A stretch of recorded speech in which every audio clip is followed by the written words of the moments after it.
The morning sun peeked through the blinds in Thomas's bedroom, casting warm stripes across his sleeping face. The alarm clock buzzed loudly, and the 10-year-old boy groaned, pulling his blanket over his head. It was Monday again. School day.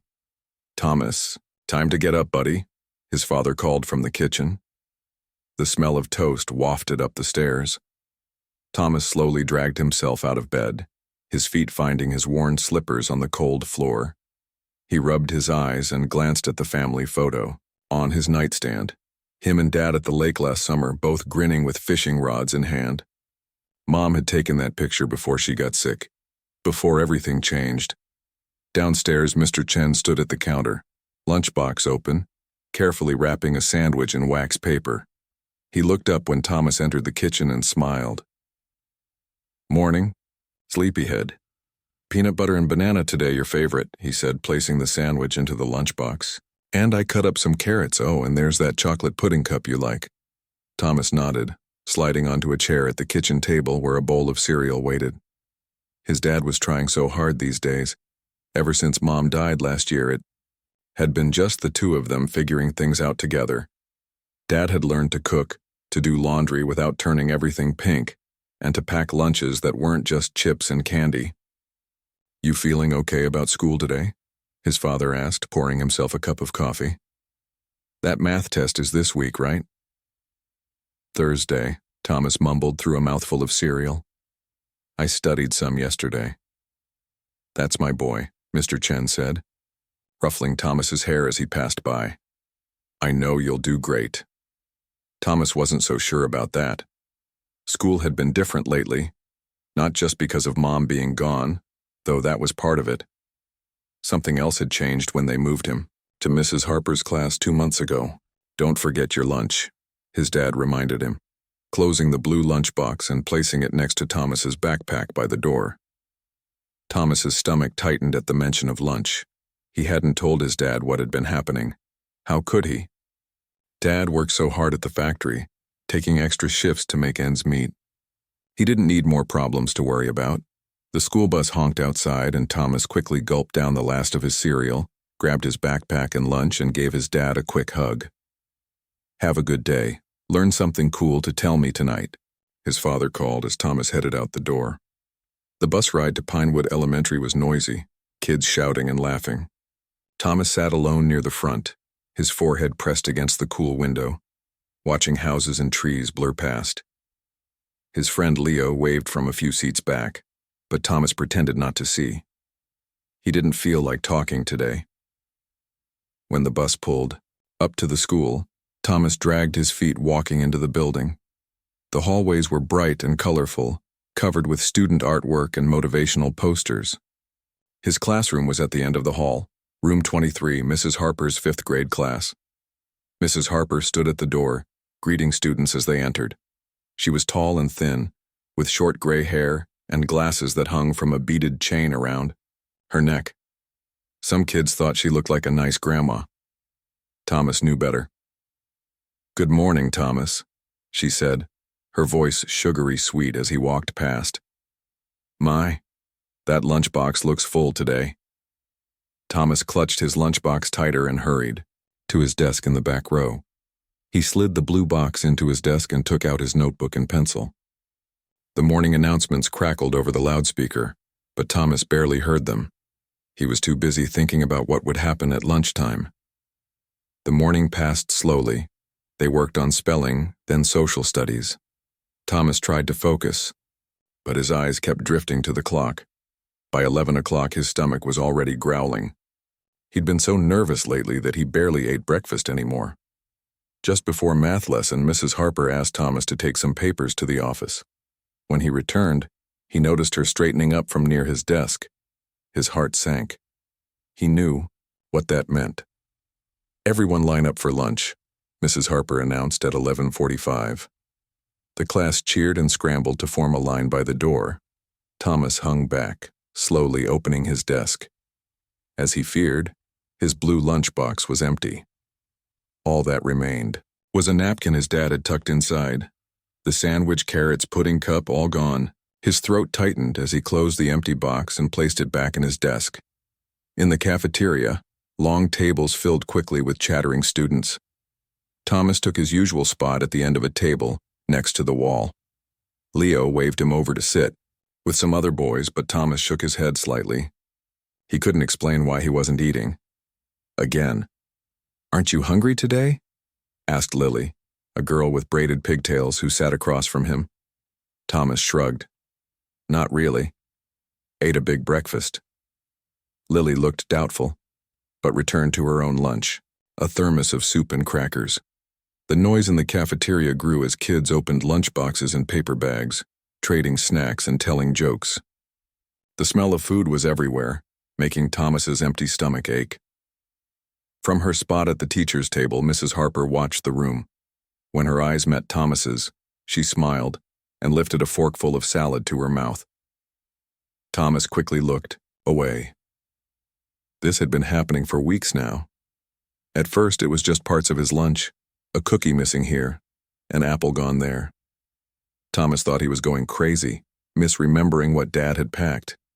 But then one day, he'd watched through the classroom window as Mrs. Harper pulled his sandwich from his lunchbox while the class was at music. After that, he knew. Mrs. Harper always had some reason to send him on an errand right before lunch. By the time he returned, something, or everything, would be missing from his lunch. If he tried to keep his lunchbox with him, she'd insist. He couldn't carry it around the school. "It's not appropriate to take food out of the classroom," she'd say firmly. "It stays in your desk until lunchtime." Thomas had thought about telling someone, but who would believe him? Mrs. Harper was one of the oldest teachers at Pinewood. Parents loved her. The principal always praised her at assemblies. Who would take the word of a quiet 10-year-old boy over hers? "You can have half my sandwich if you want," said a voice, startling Thomas from his thoughts. It was Ben, a new kid who'd just moved to town last month. He held out half a turkey sandwich wrapped in plastic. "No thanks," Thomas mumbled, embarrassed. "I'm not hungry." Ben frowned, his freckled face concerned. "You said that yesterday too, and the day before." Thomas shrugged again, picking at a scratch. On the table. "Is it because of your lunch disappearing?" Ben whispered, leaning closer. Thomas's head snapped up. "What?" "I saw Mrs. Harper," Ben said quietly. "Last Thursday, you were taking those books to the library, and she opened your desk and took your apple and cookies. I was getting a tissue and saw through the door window." Thomas felt his face grow hot. Someone else knew. He wasn't crazy, but the relief quickly turned to shame. "Don't tell anyone, okay?" "But that's stealing," Ben said, his eyebrows pulling together. "Why would she do that?" Thomas shook his head. He didn't know why. Mrs. Harper brought her own lunch every day, fancy salads in glass containers or sometimes leftovers that smelled delicious when she heated them in the teacher's lounge microwave. She didn't eat his peanut butter sandwich or carrot sticks. "Maybe she doesn't like me," Thomas whispered. "My grades aren't very good since—" He trailed off, not wanting to talk about his mom. Ben pushed the half sandwich closer to Thomas. "Take it, I'm not that hungry anyway." Thomas hesitated, then accepted the sandwich with a grateful nod. He ate it slowly, savoring each bite. It had been so long since he'd eaten a proper lunch at school. "Thanks," he said when he finished. Ben grinned. "No problem. Friends help each other out." Friends. Thomas hadn't thought of himself as having friends lately. He'd pushed everyone away after Mom died, and then this lunch problem started, making him want to hide even more. When the bell rang, signaling the end of lunch, Thomas walked back to class feeling slightly better with something in his stomach. But as they lined up outside the classroom door, he saw Mrs. Harper watching him. Her eyes narrowed behind her glasses. "Thomas," she called, "I'd like to see you at my desk, please." His classmates filed past while Thomas approached her desk, heart pounding. "I noticed you eating a sandwich at lunch today," she said, her voice low. "Yet you didn't bring a sandwich from home, did you?" Thomas swallowed hard. "Ben shared with me." "I see." Mrs. Harper removed her glasses, letting them hang from their chain. "Thomas, taking food from other students is unacceptable behavior. What if Ben's parents found out he gave away the lunch they carefully prepared?" But I didn't take enough. She cut him off. This is about responsibility, Thomas. You need to be responsible for your own lunch. If you're hungry, perhaps that will motivate you to be more careful with your belongings. Thomas stared at the floor, confusion and anger swirling inside him. She was the one taking his lunch, yet somehow she was making it seem like his fault. You may take your seat now, Mrs. Harper said, dismissing him with a wave of her hand. And I expect you to bring your own lunch tomorrow. That night, as Thomas's dad made dinner, he asked about school as usual. Thomas stirred his spaghetti around his plate, gathering courage. Dad, he said finally, can I take a different lunch tomorrow? Something different? His father looked up, surprised. Sure, buddy. Getting tired of sandwiches, what would you like instead? Thomas thought for a moment. Could you maybe watch me eat my lunch tomorrow? Like come to school at lunchtime? Mr. Chen put down his fork, concern crossing his face. Is everything okay at school, Thomas? Did something happen? Thomas opened his mouth, then closed it again. His dad already had so much to worry about. He worked long hours, often looked tired, and still found time to help with homework and make meals and listen to Thomas talk about his day. Nothing's wrong, Thomas lied, forcing a smile. I just thought it might be nice, that's all. His father's face softened. I wish I could, buddy, but I can't take time off work right now. We need every hour I can get. He reached across the table and squeezed Thomas's hand. But hey, how about I pack you something extra special tomorrow? Those cookies you like, maybe? Thomas nodded, his throat tight. That sounds good. That night, lying in bed, Thomas stared at the ceiling and made a decision. If no one would help him, he'd have to find a way to stop Mrs. Harper himself. Tomorrow would be different. Tomorrow he'd catch her in the act. Thomas woke up before his alarm the next morning. He lay in bed watching the sky outside his window change from dark blue to pale pink. The plan he'd thought of last night seemed less brilliant in the morning. Light, but he was still determined to try it. When his dad called him down for breakfast, Thomas was already dressed and had his backpack ready. Well, look at you, Mr. Chen said, surprise in his voice. Early bird today, huh? Thomas shrugged, sliding into his chair at the kitchen table. Just didn't want to be late. His father placed a bowl of oatmeal with sliced bananas in front of him. I made your lunch already. Turkey sandwich, apple, those cheese crackers you like, and a chocolate pudding cup. He pointed to the blue lunchbox sitting on the counter. Special enough? Thomas nodded, his stomach already tight with anxiety. Thanks, Dad. Mr. Chen studied his son's face for a moment. You sure everything's okay at school? You've been quiet lately. Thomas stirred his oatmeal, avoiding his father's eyes. It's fine. Just busy with school stuff. His father didn't look convinced, but didn't push further. Instead, he sat down with his own breakfast and changed the subject. I might get home early today. My shift ends at 4, and if Rick shows up on time to take over, I won't have to stay late. Maybe we could make pizza for dinner. That sounds good, Thomas said, trying to sound normal. Making pizza together was one of their favorite things to do. Dad would roll out the dough while Thomas spread the sauce and sprinkled cheese. Before Mom got sick, all three of them would work together in the kitchen, laughing and making a mess. Now it was just the two of them, but it was still special. Better eat up, his dad said, glancing at the clock. Bus will be here soon. Thomas forced himself to eat, though each bite seemed to stick in his throat. He needed his strength for today. When the bus honked outside, Thomas grabbed his backpack and the blue lunchbox. Before leaving, he gave his dad an extra long hug. Whoa, Mr. Chen laughed, hugging him back. What's that for? Nothing, Thomas mumbled into his father's shirt. Just thanks for making lunch. His father ruffled his hair. Anytime, buddy. Have a good day. On the bus, Thomas sat alone again, but this time he didn't look out the window. Instead, he carefully opened his lunchbox and took stock of exactly what was inside. The sandwich wrapped in wax paper, an apple in the side pocket, the crackers in their little package, and the pudding cup with a plastic spoon taped to it. He even counted the crackers, 12, before putting everything back exactly as his dad had packed it. When he got to school, Mrs. Harper was at the door as usual, greeting students. Thomas kept his head down as he passed her. "Good morning, Thomas," she said sweetly. "My, you're clutching that lunchbox tightly today." Thomas mumbled a reply and hurried to his desk. Instead of putting his lunchbox inside as usual, he kept it on top of his desk. Mrs. Harper noticed immediately. "Thomas, please put your lunch away properly. It doesn't belong on your desk during lessons." "I need to keep it with me today," Thomas said quietly. Mrs. Harper's smile didn't reach her eyes. "That's not how we do things in this classroom. Lunch boxes go inside your desk until lunchtime. You know the rules." Several classmates were watching now. Thomas felt his face grow hot, but he didn't move to put the lunchbox away. "My dad said I need to keep it with me." This wasn't exactly true, but Thomas didn't know what else to say. Mrs. Harper's smile disappeared completely. "I'm sure your father doesn't make the rules for my classroom," she said coldly.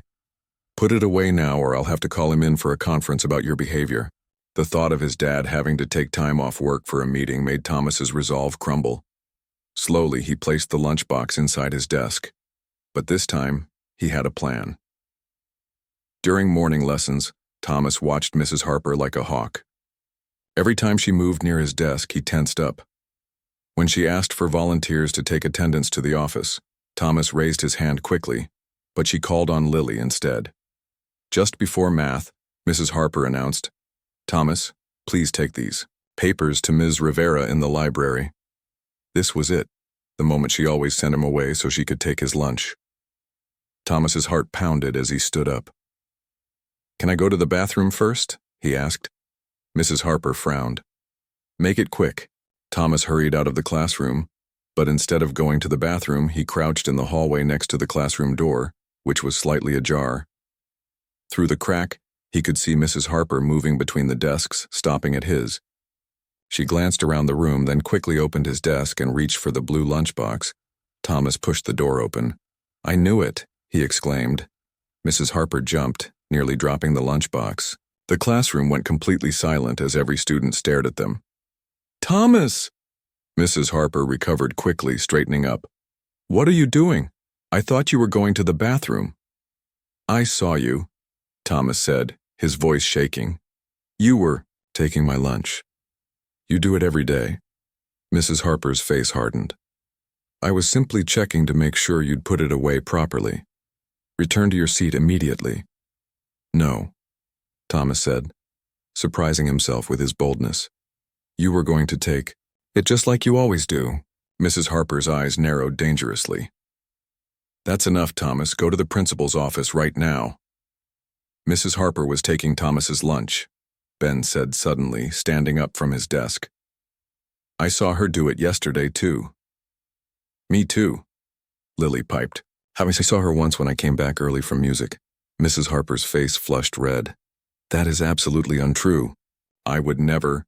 "Then what were you doing in his desk?" asked another student, Alex. "We all saw you just now." Mrs. Harper looked around the room at the children's faces, then back at Thomas. "This is ridiculous. I was simply organizing. Thomas's desk is always a mess." "Is that why my lunch keeps disappearing?" Thomas asked, his voice stronger now. "Because you're organizing it?" The classroom door opened, and Ms. Rivera, the librarian, poked her head in. "Is everything okay?" I heard raised voices. "Ms. Rivera, Mrs. Harper's been stealing Thomas's lunch," Ben blurted out. Ms. Rivera's eyebrows shot up. "What? That's absurd," Mrs. Harper snapped. "These children are making up stories." "We're not," Lily insisted. "We've seen her do it lots of times." Ms. Rivera looked confused. "Mrs. Harper, what's going on?" "Nothing that concerns you," Mrs. Harper said coldly. "This is my classroom and I'll handle it." "You were in my desk," Thomas said firmly. "And my lunch disappears every day after you send me on errands." Ms. Rivera's expression changed from confusion to concern. "Thomas, why don't you come with me to the office? We should talk to Principal Ortiz about this." "He most certainly will not," Mrs. Harper said. "Thomas is being disruptive and making false accusations. He's the one who should be punished. I think we all need to sort this out, Ms. Rivera said calmly. Thomas, bring your lunchbox and come with me. Mrs. Harper, perhaps you could join us after you've arranged for someone to watch your class? Thomas grabbed his lunchbox from his desk and followed Ms. Rivera into the hallway. His legs felt wobbly, and his heart was racing. But for the first time in weeks, he also felt a flicker of hope. In the principal's office, Thomas sat in a large chair, his lunchbox on his lap. Ms. Rivera had explained the situation to Principal Ortiz, a kind-looking man with a bushy mustache and wire-rimmed glasses. Thomas, Principal Ortiz said gently, "Can you tell me what's been happening with your lunch?" Thomas took a deep breath and told him everything. How his lunches had been disappearing for weeks, how he'd been going hungry at lunch, how Mrs. Harper always sent him away right before she took his food, and how he'd caught her today. "And you're certain it was Mrs. Harper taking your lunch?" Principal Ortiz asked. Thomas nodded. "I saw her today, and Ben and Lily saw her other times too." "And what does she do with your lunch?" the principal asked. Thomas shrugged. "I don't know. I just know it's gone when I come back." Principal Ortiz nodded thoughtfully. "Ms. Rivera, could you please ask Ben and Lily to join us? And see if Mrs. Jackson can cover Mrs. Harper's class so she can come here as well." As Ms. Rivera left, Principal Ortiz turned back to Thomas. "Why didn't you tell anyone this was happening, Thomas? Your parents or another teacher?" Thomas looked down at his shoes. "I didn't think anyone would believe me. Mrs. Harper is... Everyone thinks she's great." "Adults make mistakes too," Principal Ortiz said quietly. "And it's always right to speak up when something isn't fair." A few minutes later, Ben and Lily came into the office looking nervous but determined. They told Principal Ortiz what they had seen. Ben had spotted Mrs. Harper taking cookies and fruit from Thomas's lunch on several occasions, and Lily had once seen her with Thomas's entire lunchbox, heading toward the teacher's lounge. When Mrs. Harper finally arrived, her face was composed, but her hands were shaking slightly. "Mrs. Harper," Principal Ortiz said, "these students have made some serious allegations about you taking Thomas's lunch. What do you have to say about this?" "It's a misunderstanding," Mrs. Harper said stiffly. "Thomas often leaves his desk messy, and I was simply tidying up." "By removing his lunch?" Principal Ortiz asked. "I've never taken his lunch," Mrs. Harper insisted. "Perhaps he's misplaced it. Children are forgetful." "3 different students saw you," Principal Ortiz pointed out. "And Thomas caught you in the act today." Mrs. Harper's composure cracked slightly. "These are children making up stories because they don't like my strict teaching methods." "Mrs. Harper," Principal Ortiz said firmly, "I think we need to continue this discussion privately. Thomas, Ben, Lily, thank you for your honesty. You can go back to class now. Ms. Rivera will take you." As Thomas stood to leave, Principal Ortiz added, "Thomas, would you like me to call your father about this?" Thomas hesitated, then nodded. His dad worked hard, and Thomas hated to bother him at work, but this felt important enough. Back in the classroom, now supervised by another teacher, the students whispered excitedly about what had happened. Several more admitted they'd seen Mrs. Harper taking things from various lunch boxes, not just Thomas's. "Do you think she'll get fired?" Ben whispered to Thomas.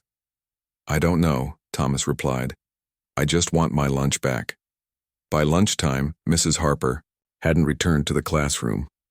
The substitute teacher, Mrs. Jackson, took them to the cafeteria as usual. For the first time in weeks, Thomas opened his lunchbox to find everything still there: the sandwich, apple, crackers, and pudding cup. He ate slowly, savoring each bite. Across the table, Ben grinned at him. "You were brave," Ben said, standing up to her like that. Thomas shrugged, but he felt a small glow of pride. "Thanks for backing me up." "That's what friends do," Ben replied. After school, Thomas was surprised to see his dad's car in the pickup line instead of taking the bus home. When he climbed into the passenger seat, his father's face was serious. "Principal Ortiz called me at work," Mr. Chen said. "Why didn't you tell me what was happening, Thomas?" Thomas looked down at his hands. "I didn't want to worry you. You already Have so much to do. His father's expression softened. Hey, he said gently, tipping Thomas's chin up. I'm never too busy for you. That's my job as your dad, to help when things go wrong. Are you mad? Thomas asked in a small voice. At you? No way. I'm proud of you for speaking up today. Mister? Chen pulled out of the school driveway. But I wish you'd told me sooner. No one should make you go hungry, especially not a teacher who's supposed to take care of you. What's going to happen to Mrs. Harper? Thomas asked. His father's expression turned serious again. Principal Ortiz is investigating. It seems you weren't the only one this was happening to. Thomas nodded, not surprised. So what happens now? Now, his dad said, we go home and make that pizza we talked about. And tomorrow you'll go to school with a new lunch that I'll pack and you'll eat every bit of it. And if anyone tries to take it from you again, you tell me right away. Deal? Deal, Thomas agreed, a weight lifting from his shoulders. For the first time in weeks, he was actually looking forward to tomorrow's lunch. That night, Thomas and his dad made pizza together as planned. As they rolled out the dough and sprinkled cheese, they talked more about what had happened at school. For the first time in weeks, Thomas felt like a heavy weight had been lifted from his shoulders. So Mrs. Harper just denied everything? Mr. Chen asked, spreading tomato sauce in careful circles. Thomas nodded, his hands busy arranging pepperoni slices. She said she was just tidying up my desk, but everyone saw her with my lunchbox. His father shook his head, a troubled look crossing his face. I still don't understand why a teacher would take a child's lunch. It doesn't make sense. Maybe she doesn't like me, Thomas said quietly. My grades haven't been very good lately. Mr. Chen put down the spoon and turned to face his son. Hey, that's no excuse. Even if your grades were terrible, which they're not, no teacher has the right to take food from a student. Ever. Thomas nodded, comforted by his father's certainty. Principal Ortiz said they're going to investigate. Mr. Chen continued, returning to the pizza. He asked if we wanted to file a formal complaint. What did you say? Thomas asked. I said yes. His father replied firmly. What she did was wrong, Thomas, and if she was doing it to you, she might be doing it to other kids too. She was, Thomas confirmed. Alex said his cookies were always missing, and Zoe never had her juice box when lunchtime came. Mr. Chen's face darkened. All the more reason. This needs to be addressed properly. No child should go hungry at school. They put the pizza in the oven, and while it baked, they sat at the kitchen table. Mr. Chen helped Thomas with his math homework, explaining fractions patiently. When the timer dinged, they ate their homemade pizza in front of the TV, watching a funny movie together. For a little while, Thomas was able to forget about Mrs. Harper and the trouble at school. But as bedtime approached, the worry crept back in. Dad? Thomas asked as his father tucked him in. What if Mrs. Harper is still there tomorrow? What if she's mad at me? Mr. Chen sat on the edge of the bed. Principal Ortiz said she won't be in your classroom tomorrow. They're bringing in a substitute while they investigate. But what if the other kids think I'm a tattletale? Thomas worried, picking at a loose thread on his blanket. You stood up for yourself and others, his father said gently. That's not being a tattletale. That's being brave. And from what you told me, your classmates were supporting you. They saw what was happening too. Thomas nodded slowly. Ben and Lily spoke up, and Alex. See? You're not alone in this. Mr. Chen smoothed Thomas's hair. Try not to worry, okay? I'll pack you an extra special lunch tomorrow, one that no one's going to take away. After his dad left the room, Thomas lay awake for a long time, staring at the glow-in-the-dark stars on his ceiling. His mom had put them there when he was 7, arranging them in the pattern of real constellations. So you'll always have the stars to guide you, she'd told him. Thomas wished she were here now. She'd know exactly what to say to make him feel better. Eventually, he drifted off to sleep, his dreams a confusing mix of lunch boxes and Mrs. Harper's stern face. The next morning, Thomas woke to the smell of bacon.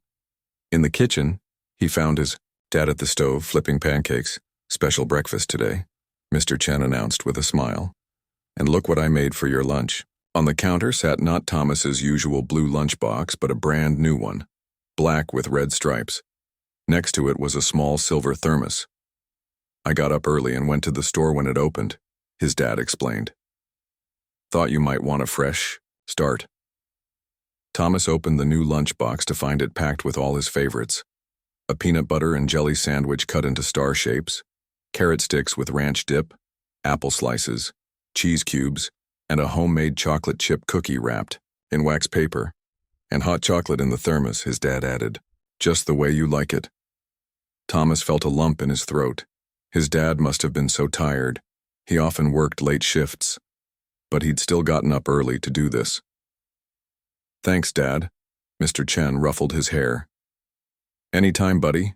Now eat up before these pancakes get cold." On the bus ride to school, Thomas clutched his new lunchbox tightly.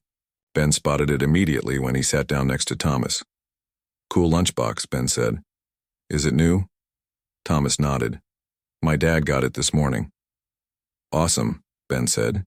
"Did you hear about Mrs. Harper?" Thomas shook his head. "Just that she wouldn't be in class today."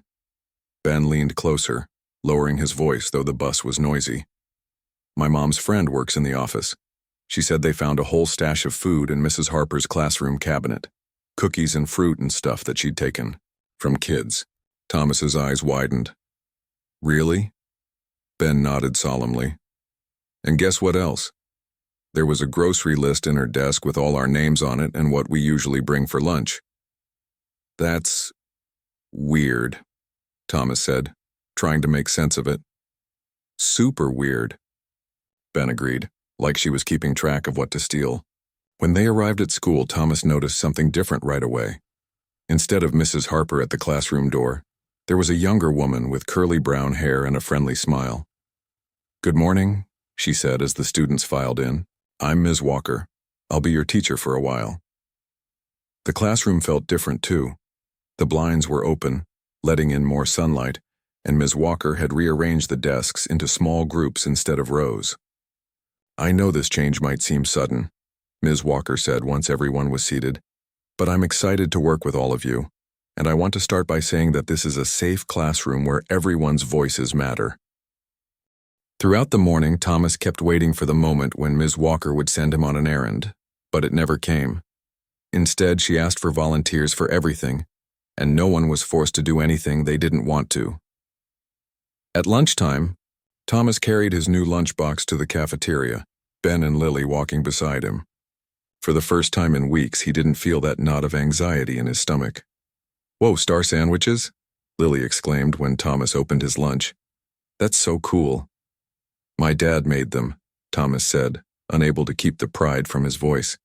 "Your dad's awesome," Ben said, unwrapping his own sandwich. "Mine just throws a sandwich in a bag and calls it done." As they ate, more classmates stopped by their table, curious about the new lunchbox and what had happened with Mrs. Harper. No one called Thomas a tattletale. Instead, several kids thanked him for speaking up. "My granola bars always disappeared," said Zoe, sitting down across from them. "I thought I was going crazy." "Me too," Thomas admitted. "I was afraid to tell anyone." "Well, I'm glad you did," Zoe said firmly. "It wasn't right." After lunch, as they headed back to class, Principal Ortiz stopped Thomas in the hallway. "How's everything going today, Thomas?" he asked kindly. "Good," Thomas replied honestly. "Ms. Walker is nice." Principal Ortiz nodded. "I'm glad to hear that. I wanted to let you know that your father and I spoke again this morning. We're taking what happened very seriously." Thomas shifted his weight from one foot to the other. "Is Mrs. Harper in trouble?" The principal's expression turned solemn. "Mrs. Harper won't be returning to your classroom. That's all I can tell you right now." He gave Thomas a gentle pat on the shoulder. "You did the right thing by speaking up. It takes courage to tell the truth, especially when it's about an adult." Thomas nodded, not sure how to feel. He was relieved that Mrs. Harper wouldn't be coming back, but a small part of him felt guilty too. Had he gotten her fired? "It's not your fault," Principal Ortiz said as if reading his thoughts. Mrs. Harper made her own choices. You just brought those choices to light. Back in the classroom, Ms. Walker had set up art supplies on each desk: colored paper, scissors, glue, and markers. This afternoon, we're going to do something a little different, she announced. I'd like each of you to create a poster about something important to you, a value you believe in, or a message you want to share. As Thomas sat down at his desk, he thought about what had happened over the past few weeks. The fear he'd felt, the hunger, the confusion, but also the moment when he'd finally spoken up, when Ben and Lily had backed him up, when his dad had listened and believed him without question. He picked up a red marker and began to write in large letters across the top of his paper, "Speak up when something's not right." By the end of the day, colorful posters lined the classroom walls. Thomas's hung next to Ben's, which read, "Friends stick together," and across from Lily's, "Be brave every day." As Thomas packed up his empty lunchbox, he'd eaten every bite of the lunch his dad had made. Ms. Walker stopped by his desk. "I heard about what happened," she said quietly, "with Mrs. Harper and the lunches. That must have been really hard." Thomas nodded, zipping his backpack. "Your poster message is perfect," Ms. Walker continued. "Speaking up when something's wrong is one of the bravest things anyone can do." "I was scared," Thomas admitted. "Being brave doesn't mean you're not scared," Ms. Walker said with a smile. "It means you do the right thing even when you are scared." On the bus ride home, Thomas sat next to the window, watching the familiar streets go by. Ben had soccer practice, so Thomas was alone, but he didn't mind. He felt different today, stronger somehow, more sure of himself. When the bus stopped, at his house he saw his dad's car in the driveway. That was unusual. Dad normally didn't get home until later. Thomas hurried inside, finding his father at the kitchen table with a pile of papers spread out in front of him. "Hey, buddy," Mr. Chen said, looking up with a smile. "How was school?" "Good," Thomas replied, setting down his backpack. "Ms. Walker's really nice, and nobody took my lunch." His father laughed. "Well, that's a step in the right direction." He gestured to the chair across from him. "Come sit for a minute. I want to talk to you about something." Thomas sat down, suddenly nervous again. "What is it?" "I had a long talk with Principal Ortiz today," his father began, gathering the papers into a neater stack. "About Mrs. Harper and what's been happening." Thomas nodded, waiting. "It turns out," Mr. Chen continued, "that Mrs. Harper has been doing this for a while, taking food from students. Not just in your class, but in previous years too." "But why?" Thomas asked, the question that had been bothering him all along. His father sighed. "It's complicated, Thomas. Sometimes adults have problems that make them do things that don't make sense. Principal Ortiz thinks Mrs. Harper might need some help. The kind that doctors who specialize in feelings and behavior can provide." "So she's sick?" Thomas asked, trying to understand. "In a way," his father replied carefully. "Not the kind of sick where you cough or get a fever, but the kind where your thoughts and actions get mixed up." Thomas considered this. "Is she going to get better?" "I hope so," his dad said. "But the important thing is she won't be in a position to hurt any more students while she gets the help she needs." He reached across the table and squeezed Thomas's hand. "I'm proud of you, son. Really proud. What you did took real courage." Thomas felt a warm glow at his father's words. "I just didn't want to be hungry anymore." "I know," his dad said softly. "And no child should ever have to feel that way." He stood up, gathering the papers. "Now how about we celebrate your bravery with some ice cream? I got your favorite on the way home." As they sat on the porch swing later, eating chocolate ice cream with rainbow sprinkles, Thomas thought about everything that had happened. The fear and confusion of the past weeks, the moment of truth in the classroom, the relief of finally speaking up. "Dad," he said, licking his spoon, "do you think Mom would be proud too?" His father's eyes grew shiny with tears, but he was smiling. "Oh, buddy, she'd be the proudest of all. You know what she always used to say?" Thomas nodded, remembering. "Stand up for what's right, even if you're standing alone." "That's exactly what you did," his father said, putting an arm around Thomas's shoulders. And look what happened. You weren't alone for long. Together they watched the sunset, the ice cream sweet on their tongues, the weight of secrets finally lifted. The next few days passed quickly. Thomas started to enjoy school again with Ms. Walker teaching the class. She made learning fun, with hands-on activities and group projects instead of the silent worksheet time that Mrs. Harper had preferred. Best of all, Thomas ate his entire lunch every day, enjoying the special treats his dad continued to pack in his new lunchbox. By Friday, the whole Mrs. Harper incident seemed almost like a bad dream. Thomas and Ben were planning a weekend playdate when Principal Ortiz appeared at the classroom door just before dismissal. "Thomas Chen," he called, "could you come with me, please? Bring your things." Thomas's stomach did a nervous flip as he packed up his backpack. Had he done something wrong? Was there more trouble about Mrs. Harper? "It's okay," Ms. Walker assured him quietly as he passed her desk. "Nothing to worry about." In the hallway, Principal Ortiz smiled down at him. "Your father is here to pick you up early. He's waiting in the office." Relief washed over Thomas. His dad almost never picked him up early. It had to be something special.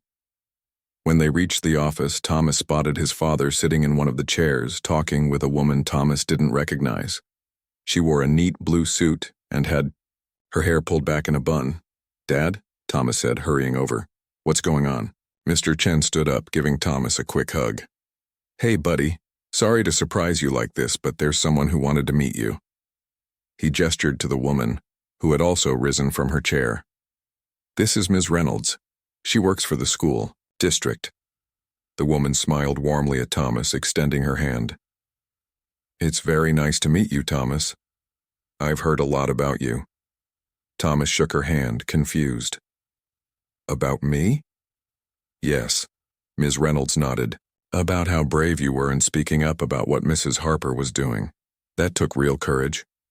Thomas glanced at his dad, who gave him an encouraging nod. "I'd like to talk with you and your father about what happened," Ms. Reynolds continued. "Would that be okay with you?" "I guess so," Thomas said hesitantly.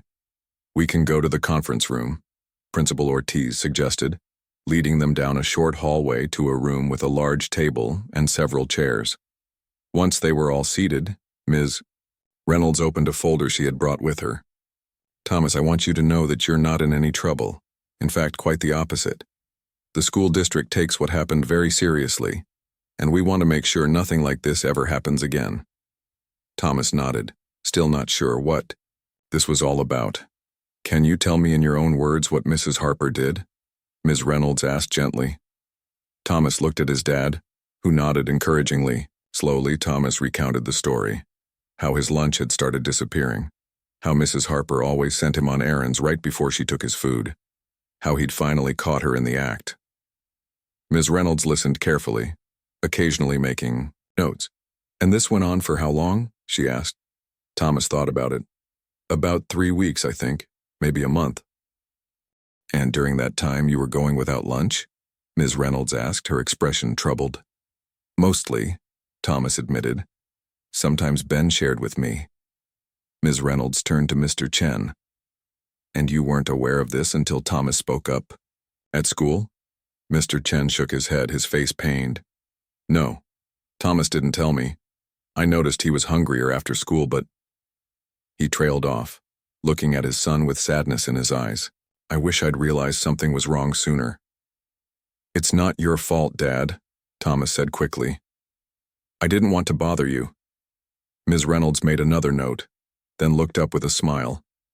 "Thomas, the reason I wanted to speak with you today is because what you did, speaking up about something that wasn't right, has helped a lot of other children."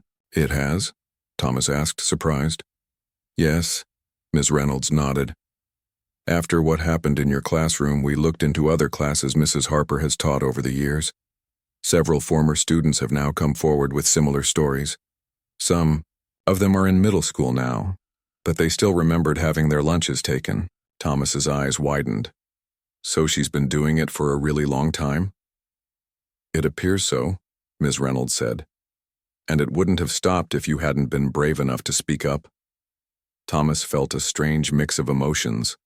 Pride that he'd helped others, but also sadness that so many kids had gone through what he had. "What's going to happen to Mrs. Harper now?" he asked. The adults exchanged glances before Ms. Reynolds answered. "Mrs. Harper will not be teaching anymore. She's getting help for her own problems.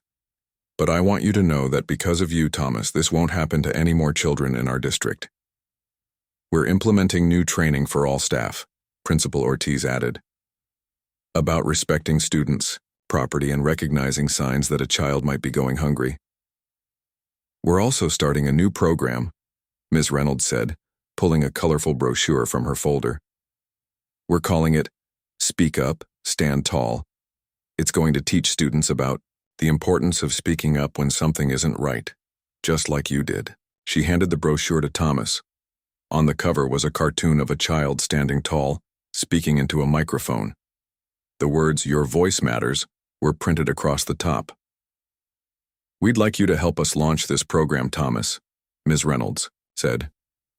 "Would you be willing to share your story at a special assembly next week, to help other kids understand that it's okay, important even, to speak up when an adult is doing something wrong?" Thomas stared at the brochure, then at Ms. Reynolds. "You want me to talk in front of the whole school?" "Only if you're comfortable with it," his father said quickly. "No pressure, buddy." Thomas thought about it. The idea of standing on stage, in front of everyone, made his stomach twist with nerves. But then he remembered how it felt to go hungry day after day, afraid to tell anyone what was happening. What if there were other kids experiencing something similar, too scared to speak up? "I'll do it," he said finally. "If it will help other kids." Ms. Reynolds beamed at him. "That's wonderful, Thomas. Thank you." After the meeting, as Thomas and his dad walked to the car, Mr. Chen put an arm around his son's shoulders. "I'm really proud of you, you know that?" Thomas nodded, leaning into his father's side. "Do you think I'll be okay speaking at the assembly? I've never talked in front of so many people before." "You'll be great," his father assured him. "Just speak from your heart like you did today, and remember, I'll be there in the audience cheering you on." Thomas smiled, feeling a little better. "Can we get ice cream again?" His father laughed. "Absolutely. I think this calls for a double scoop."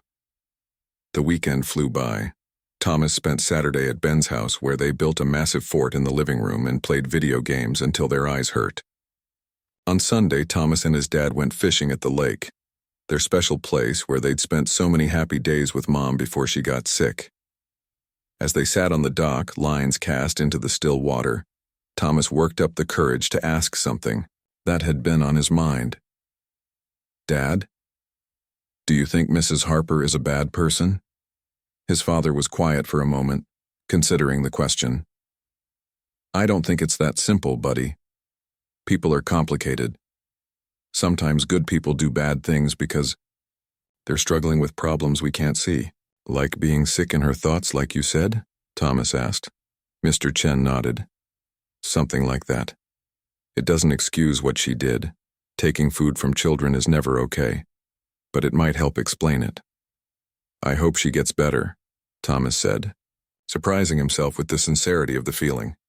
His father squeezed his shoulder. "That's a very kind thought, Thomas. Your mom would be proud of your compassion." Monday morning arrived with a flutter of butterflies in Thomas's stomach. Ms. Reynolds had called over the weekend to let them know that the assembly would be on Wednesday, giving Thomas 2 days to prepare. Ms. Walker had offered to help him, practice his speech during recess if he wanted. In class, Thomas tried to focus on the science lesson about ecosystems, but his mind kept drifting to the assembly. What would he say? What if he forgot his words in front of everyone? What if the other kids thought his story was stupid? At lunch, he picked at his food, too nervous to eat much. "You okay?" Ben asked, noticing Thomas's half-eaten sandwich. "Just thinking about the assembly," Thomas admitted. "I'm kind of scared." "I would be too," Ben said. "But you'll do great, and I'll be right in the front row making funny faces to make you laugh if you get too nervous." Thomas smiled gratefully. "Thanks." After school, Ms. Walker helped Thomas outline what he wanted to say. "Just tell your story," she advised. "You don't need fancy words or complicated explanations. Just speak from your heart about what happened and how it made you feel. By Tuesday afternoon, Thomas had a simple speech prepared. He practiced it for his dad that evening, standing in the living room while Mr. Chen sat on the couch, listening attentively. That was perfect, his father said when Thomas finished. Clear, honest, and powerful. Really? Thomas asked, relief washing over him. You don't think I should add more? His father shook his head. Not at all. Sometimes the simplest words are the most meaningful. That night, Thomas had trouble falling asleep. He kept going over his speech in his head, worrying about forgetting parts or saying something wrong. Finally, he got out of bed and padded down the hall to his father's room. Dad? He whispered, pushing the door open slightly. Are you awake? Mr. Chen stirred, lifting his head from the pillow. Thomas, what's wrong, buddy? I can't sleep, Thomas admitted. I keep thinking about tomorrow. His father scooted over, patting the space beside him. Come here. Thomas climbed into the bed, snuggling close to his dad the way he used to when he was younger. The familiar smell of his father's aftershave was comforting. You know, Mr. Chen said softly, your mom used to get nervous before big presentations, at work too. She did? Thomas asked, surprised. His mother had always seemed so confident and capable. Oh yes, his father chuckled. The night before, she'd pace around the bedroom, practicing over and over. But do you know what she told me once? She said the nerves were a good thing. They meant she cared about doing well. Thomas considered this. So being nervous isn't bad? Not at all, his father assured him. It just means what you're doing matters to you. And this assembly, helping other kids learn to speak up, that definitely matters. Thomas nodded, feeling a little better. I wish Mom could be there tomorrow. His father was quiet for a moment, then said gently, in a way, she will be. Every time you're brave or kind or stand up for what's right, that's her legacy living on through you. Thomas thought about this as he drifted off to sleep beside his dad, the worries about tomorrow's assembly fading, as he imagined his mother's proud smile watching over him. Wednesday morning dawned bright and clear. Thomas woke up in his own bed. His dad must have carried him back to his room after he fell asleep. Sunlight streamed through the curtains, making patterns on his bedroom wall. For a moment, Thomas just lay there, watching the dust motes dance in the light beams. Then he remembered. Today was the assembly. The nervous feeling rushed back into his stomach, making it flip and twist. Thomas took a deep breath, trying to remember what his dad had said. The nerves were good. They meant he cared. Downstairs, his father was already in the kitchen, making pancakes in the shape of stars. Thomas's favorite. He looked up when Thomas entered and smiled. Big day today, Mr. Chen said, flipping a pancake. Thought you deserved a special breakfast. Thomas nodded, sliding onto a chair at the table. I'm still nervous. I know, buddy, his father said, placing a plate of star-shaped pancakes in front of him. But you're going to be great. Just remember, speak from your heart, like we practiced. Thomas poured maple syrup over his pancakes, watching it pool in the crevices of the stars. What if I forget what to say? Then you pause, take a breath, and keep going, his father advised, sitting down with his own breakfast. Everyone forgets things sometimes. It's not about being perfect, it's about being honest. Thomas nodded, cutting into his pancake. His dad always knew the right things to say. And look what I packed for your lunch today, Mr. Chen said, pointing to the counter where Thomas's red and black lunchbox sat. Your very favorite, those dinosaur-shaped chicken nuggets I never have time to make, strawberries, cheese sticks, and chocolate milk in the thermos, brain food for a big day. Thomas smiled, feeling a rush of love for his dad who worked so hard but still found time to make star pancakes and dinosaur nuggets. Thanks, Dad, he said softly. His father reached across the table and squeezed his hand. Always, buddy. Always. At school, the day seemed to fly by in a blur. Ms. Walker kept the class busy with a fun science experiment, but Thomas found it hard to concentrate. The assembly was scheduled for 1:30, right after lunch. Every time he thought about standing on the stage in the auditorium, his heart raced. During morning recess, Ben found him sitting alone on a bench near the playground. "Practicing your speech?" Ben asked, plopping down beside him. Thomas nodded. "I'm afraid I'll mess up." "You won't," Ben said confidently. "And even if you do, who cares? You're still the kid who stood up to Mrs. Harper. That's what matters." Thomas managed a small smile. "Thanks." "Want to go play basketball?" Ben asked. "Might help you stop thinking about it for a while." Thomas considered it, then nodded. Maybe running around would help burn off some of his nervous energy. By lunchtime, Thomas's appetite had returned, and he enjoyed every bite of the special lunch his dad had packed. The dinosaur nuggets made Ben and Lily laugh, and even Zoe asked if she could try one. "My dad made them," Thomas said proudly, sharing with his friends.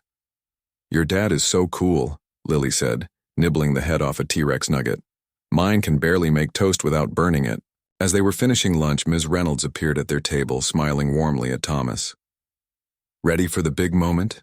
she asked. Thomas took a deep breath and nodded. "I think so." "Wonderful," Ms. Reynolds said. "I'll meet you backstage in 20 minutes. Principal Ortiz will introduce the program, then me, and then I'll introduce you, just like we discussed." After Ms. Reynolds left, Thomas's friends gave him encouraging pats on the back. "You've got this," Ben said firmly. "We'll all be cheering for you," Lily added. "Just pretend you're only talking to us," Zoe suggested. Their support made Thomas feel a little braver as he headed to the auditorium. Backstage, he found his dad waiting for him, having arrived early from work for the assembly. "There's my star," Mr. Chen said, giving Thomas a quick hug. "How are you feeling?" "Scared," Thomas admitted. "But okay." His father straightened Thomas's collar. "I brought something for you, for good luck." He reached into his pocket and pulled out a small, smooth stone, pale blue with flecks of silver. "Your mom always carried this in her pocket when she had an important presentation. She called it her courage stone." Thomas took the stone, running his thumb over its cool, smooth surface. "Mom's stone?" His father nodded. "She'd want you to have it today." Thomas closed his fingers around the stone, feeling a wave of calm wash over him. It was almost like having a piece of his mother with him. "Thanks, Dad," he whispered. Ms. Reynolds appeared, clipboard in hand. "It's time, Thomas. The assembly is starting." Thomas slipped the courage stone into his pocket and followed Ms. Reynolds to the side of the stage. Through the curtain, he could see the auditorium filling with students and teachers. His heart pounded so loudly he was sure everyone could hear it. Principal Ortiz stepped up to the microphone, welcoming everyone to the assembly. He spoke about the new Speak Up, Stand Tall program the district was launching, then introduced Ms. Reynolds. As she spoke about the importance of students feeling safe at school and the courage it takes to speak up when something isn't right, Thomas reached into his pocket, gripping the courage stone tightly. "And now," Ms. Reynolds said, "I'd like to introduce a very brave young man whose actions helped bring about this important program. Please welcome Thomas Chen from Ms. Walker's 5th grade class." The audience applauded as Thomas walked onto the stage, his legs feeling wobbly.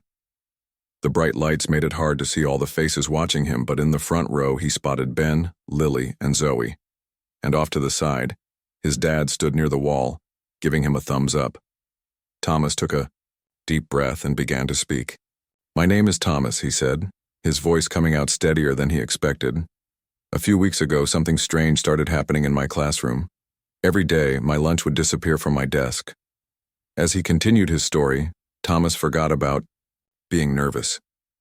He just focused on telling the truth, how it felt to go hungry day after day, how afraid he was to speak up, how he finally caught Mrs. Harper taking his lunch, and how his friends stood by him when he needed them most.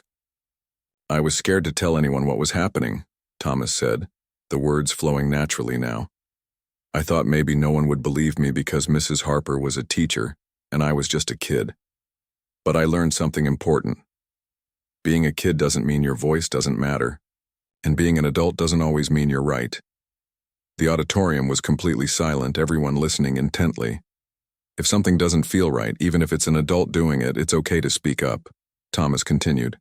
It's okay to tell someone you trust, because when you stay silent, nothing changes. But when you speak up, you might not just be helping yourself. You might be helping lots of other people too. Thomas finished his speech with the words he and Ms. Walker had carefully chosen. Your voice matters. Using it takes courage. But staying silent hurts more in the end. For a moment after he finished, there was silence. Then the applause started. First from the front row where his friends sat, then spreading throughout the auditorium until everyone was clapping. Some teachers were wiping tears from their eyes. Ms. Walker was giving him a standing ovation. Thomas spotted his dad at the side of the stage, clapping harder than anyone, his eyes shining with tears and pride.